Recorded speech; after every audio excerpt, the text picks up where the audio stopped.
about 2 decades, Democrats were running scared of the NRA. And I think Parkland changed that. Trying to get so many people registered to vote, and then like a When the kids of Parkland started this incredible grassroots movement, This does not just lie in the city of Parkland. it captivated constituents. Democratic lawmakers started hearing from people back home, hey, why aren't you doing anything? The Parkland students had helped put gun control on the agenda of the 2018 midterms. The NRA was under fire. I'll take on the NRA. Ban assault rifles, ban bump stocks. 1 out of 5 guns are obtained without a background check. The NRA. For the first time, These weapons have no place. hundreds of Democrats were taking on the NRA. I'll fight the gun lobby. Because the NRA is an embarrassment, and weapons I used in Iraq have no business on our streets. We had a moment, we had a chance to turn the tides, and we fundamentally did. This is CNN Breaking News. This is a very significant defeat for Mr. Trump, a historic accomplishment for the Democrats. And on election night, a big victory for those Democrats who challenged the NRA. Picked up more than 24 House seats to take control for the first time in 8 years. Many of them are from red districts, some of whom represent districts that haven't been in Democratic hands since the early 1960s. Those people are not NRA supporters.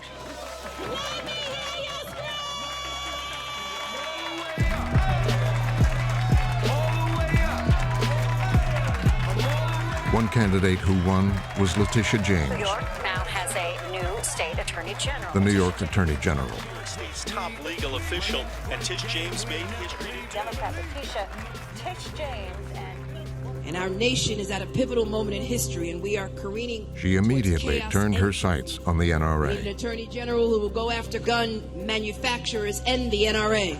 As Attorney General, James would go after the NRA from a new angle to try and weaken it from the inside. The New York Attorney General has a lot of power. She can subpoena their records, and she can look into precisely how they are raising and spending money.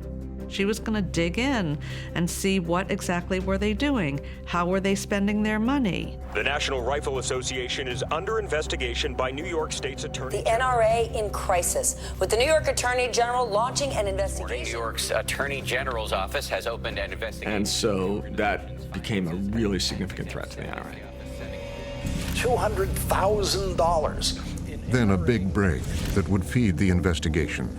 Wayne LaPierre looting the coffers. Complained about the NRA's tax-exempt Leaks status. from inside the NRA. Hundreds of millions of dollars. Allegations of lavish spending and financial misconduct by LaPierre. The NRA spent more than $200,000 of its members' donations. There were bills for nearly $300,000 from a Beverly Hills clothing store, private jets to the Bahamas, and plans for a $6 million mansion on a Dallas golf course. There were a lot of people around NRA looking to be rich.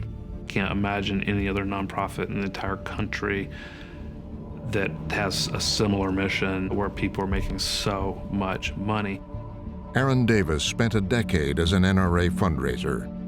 This is the first time he has spoken on camera. The hypocrisy of it all is that the membership who gives $25 they don't know where their money's going. To date, Attorney General James has issued subpoenas to nearly 100 former and current NRA officials. LaPierre has denied any wrongdoing, but the investigation has thrown the NRA and its leadership into crisis. Now you see a Wayne LaPierre who's under siege and backed into a corner. And the NRA is vulnerable to these investigations into its finances that are ongoing. So it's just mired in internal problems and, dysfunction.